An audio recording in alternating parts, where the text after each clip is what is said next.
Bismillahirrahmanirrahim. Today we will perform our fifth experiment. As you have already known that how to operate an engine at variable load and variable RPM. So at the same two modes we will operate our two-stroke petrol engine. Last times we have performed our both modes experiment on four-stroke petrol engine and four-stroke diesel engine. Now we will perform same experiments on our two-stroke petrol engine. So here is only the engine is different, remaining modes of operation are same. So what is our objective here? Our objective is to determine the engine characteristics curves of a two-stroke petrol engine under variable speed condition. So we perform our fifth experiment at variable speed and on two-stroke petrol engine. Now you have seen here that what is our apparatus? It's engine test bed coupled with a single cylinder two-stroke petrol engine. So our engine is two-stroke, but it is a single cylinder two-stroke petrol engine. Now let's have a look at engine specification. Here model is TM304, displacement is 79 cubic centimeter. Air displacement is very small.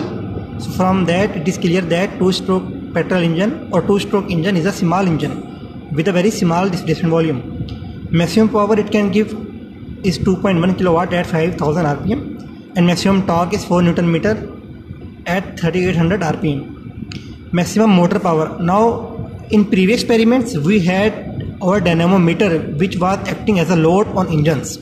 Now at this time we have a motor coupled with engine crankshaft and this time that motor is acting as a load on engine. So I hope that you will understand the both dynamometer as a load and motor as a load. Later I will show you the motor coupled with engine crankshaft. So here in this two-stroke petrol engine test bed we have motor which is acting as a load on engine. So what type of motor is it? Its maximum power is 4 kilowatt, means to say that it can exert maximum of 4 kilowatt load on engine.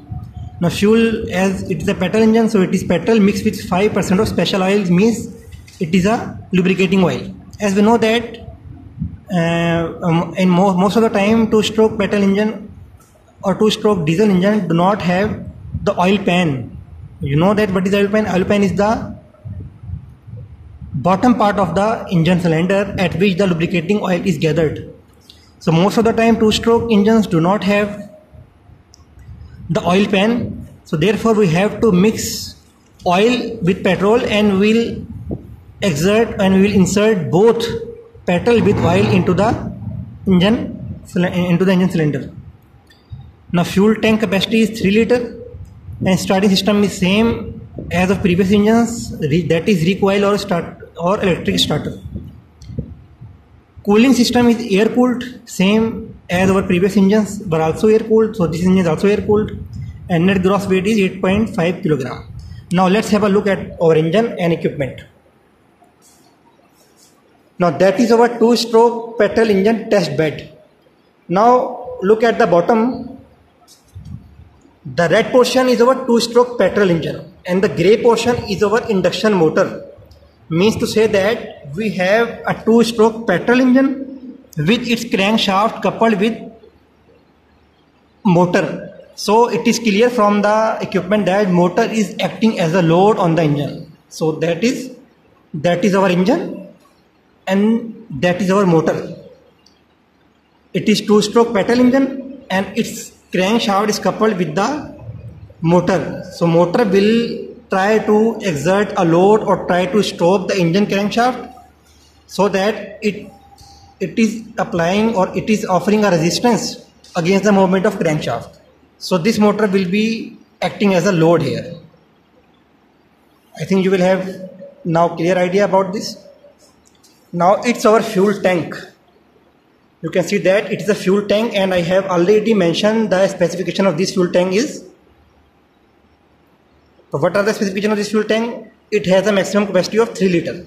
That is, it can accommodate a maximum amount of 3 liter petrol in it. So from, as you know that, and you can see that our fuel tank is locating at the bottom here. So from that bottom fuel tank, fuel will enter into the petrol engine. So in other words, it is our fuel tank. When we will insert petrol with oil mixed into that cylinder or into that tank, fuel tank, it will be measured that. And how we can measure that, how much fuel is being consumed, which we have added in this fuel tank. It will be noted by the note down the reading of that calibration. You can see that it is the calibration of the fuel. So as the fuel is being consumed, fuel level will be starting to go down from here. So from here you will note the value of fuel consumption. Now it is a schematic diagram of the equipment. I think you will have now clear idea of this equipment. Two-stroke petrol engine coupled with induction motor, which is acting as a load on engine. And here is the fuel tank. We will apply fuel with oil here. And it is a schematic diagram of the equipment. Now you can see that it is a two-stroke petrol engine at the middle. It is a two-stroke petrol engine, and it is the crankshaft of the engine which is coupled with the motor. It is schematically shown here. Okay. Now it is the inlet port of the engine, it is the outlet port of the engine. So from here, inlet air will come into the intake port and will enter into the engine cylinder. It is the engine cylinder and it is the cover of the crankshaft, so it is called crankcase. So upper portion is cylinder and lower portion is crankcase. So now that you can see that ST1 is located. ST1 is a temperature sensor. ST1 is a temperature sensor which is measuring, as it is located at this position, so it will measure the temperature of the intake air. Clear? Similarly, it is the exhaust port. So ST2 is lying here. So ST2 is a pressure sensor, is the temperature sensor which will measure the temperature of the exhaust gases. So ST2 will always be higher as compared to that of the ST1. Now as you know that SC1 is a flow rate sensor. It means that it will measure the volumetric flow rate of the air, and which air? It is located at the intake portion. So SC1 will measure the flow rate of the intake air. Similarly, SC2 is the flow rate sensor. It is located at the exhaust of the engine. So SC2 will measure the flow rate of the exhaust gases. Now ST3 is located at this boundary. ST5. ST5 is located at this boundary. So ST5 will measure the temperature of the atmosphere or room temperature. Now as you can see from the equipment that our fuel tank is located below. So from that, C1 will measure the flow rate of the fuel. Similarly, ST3 will measure the temperature of the fuel because it is located at the gasoline tank. From gasoline tank, fuel will enter into the engine cylinder and it is fuel pump. So ST3 will measure the temperature of the fuel and SC1 and C1 will measure the flow rate of the fuel. Now crankshaft is coupled with the motor. So SC1 is the velocity sensor and will measure the velocity of the engine, speed of the engine, means that say that speed of the crankshaft and velocity of the crankshaft. And ST4, it is at here the lubricating oil is gathered, so ST4 will measure the temperature of the oil. So clear that ST1 will measure the temperature of inlet air, ST2 will measure the temperature of the exhaust air, SC1 will measure the flow rate of the inlet air, SC2 will measure the flow rate of the exhaust air, C1 will measure the flow rate of the fuel, ST3 will measure the fuel temperature, and ST5 will measure the room temperature, and ST4 will measure the oil temperature, and SC1 will measure the speed of the engine. So clear, I think you will have now clear idea about the equipment and schematic diagram. So here there is no eddy current dynamometer as a load, but we have a motor as a load. So now as we have to perform our experiment at variable speed, so how to vary the speed? It is the software diagram. You can see that here you will note the reading of different parameters: ST1 inlet air temperature, SC1 inlet air flow rate, ST2 exhaust air temperature, SC2 exhaust flow rate, and ST3 was the fuel temperature, and SP1 is the, now we can see from the diagram that SP1 is also lying at the room. So SP1 will measure the room pressure, and SP1 will measure the velocity or speed of the crankshaft. T is the torque value Newton meter, and ST5 is the temperature of the room or room temperature. From here we will note the value of the power. Okay, so we will keep on changing our RPM, and we will keep on noting down the value of torque and power. So at the end we will draw the two graphs against the speed and torque and speed and power. So now how to vary the speed? As you can see that here is the acceleration and here is the deceleration, and you can see that here it is AV1 is written here. So when you will click on towards the deceleration side and you will keep on pushing the run, it means that your RPM will keep on decreasing. Similarly, when you will keep your cursor towards the acceleration side and you will keep on running, keep on pushing the run, it means to say that your RPM will keep on increasing. Similarly, it is the AM1. AM1 means motor load. AM1 means motor load. So motor is acting as a load here. So 0% load, 20% load, 40% load, 60% load. You can vary the load either by moving this cursor above and down or by writing the value of the load here. For example, I can type here 10. So now engine will be operating at 10% load, or I can also change the load by moving the cursor up and down.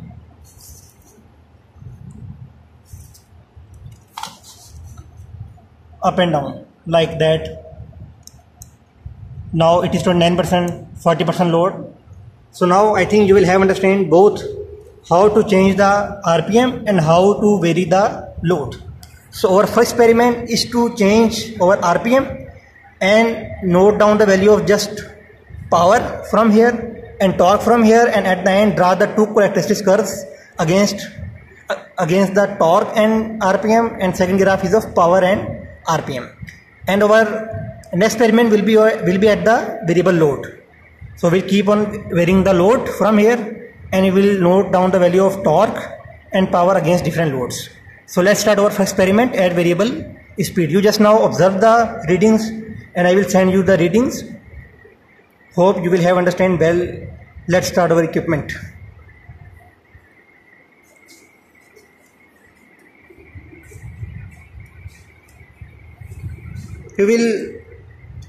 As I will send you the readings, so as it is two-stroke engine is very noisy, so we'll operate it for about 2 to 3 minutes only, and later I will send you the readings of the experiment, and then you will calculate your calculation.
Also you can see that it has a proper exhaust, so it is the exhaust pipe of the engine. Here exhaust will come from that, and from that pipe it will come outside of the room. So now I hope you will have understand it. I will send you calculations, readings, and you will do your work, that is making of giraffe. Allah Hafiz.